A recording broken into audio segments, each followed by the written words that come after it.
అప్పలమ్మ అప్పలు రెండమ్మ రండి, లడ్డూలు ఉన్నాయి, కజ్జికాయలు ఉన్నాయి, అరిసెలు ఉన్నాయి, జొన్నలతో సద్దలతో చేసిన అప్పలు ఉన్నాయి, బియ్యం పిండితో చేసిన అప్పలు ఉన్నాయి, ఎన్నో రకాల స్వీట్లు ఉన్నాయి, స్నాక్స్ ఉన్నాయి.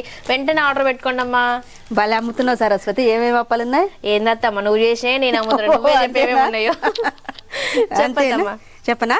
ఇగో సద్దలతో చేసిన కారసుట్లు ఉన్నాయి, ఇంకో రాగులతో చేసిన రిబ్బెన పకోడి ఉంది, జొన్నలతో చేసిన జంతికలు ఉన్నాయి, ఇంకో బియ్య పిండితో చేసిన రిబ్బెన పకోడి, ఒక్కసన్న సొర ఉంది, ఇగో కొత్తగా వచ్చిన ప్లేన్ కారం, మసాలా కారం, ఇగో బెల్లము పల్లీలతో చేసిన గజ్జికాయలు, మడత కాజా, ఇగో బియ్య పిండితో చేసిన పప్పు చెక్కలు, బెల్లంతో చేసిన అరిసెలు, బెల్లము నూగులతో చేసిన నూగుల లడ్డు, నేతి సున్నుండలు, పచ్చ బఠానీ, మసాలా పల్లి, దాల్ మిక్చర్, బూంది మిక్చర్, కాజు పాకం. వెంటనే మన చెఫ్ సర్ ఫుడ్స్ వెబ్సైట్ లో అన్ని రకాల నాన్ వెజ్ పచ్చళ్ళు, వెజ్ పచ్చళ్ళు, స్నాక్స్, స్వీట్స్, పొడులు అన్ని అవైలబుల్ గా ఉన్నాయి. వెంటనే ఆర్డర్ పెట్టుకోండి. ఇంకా ఇంటర్నేషనల్ షిప్పింగ్ కూడా అవైలబుల్ గా ఉంది. వెబ్సైట్ అర్థం కాని వాళ్ళ స్క్రీన్ మీద నెంబర్ కి వాట్సాప్ లో మెసేజ్ చేసి ఆర్డర్ పెట్టుకోవచ్చు. వెంటనే ఆర్డర్ చేసుకోండి.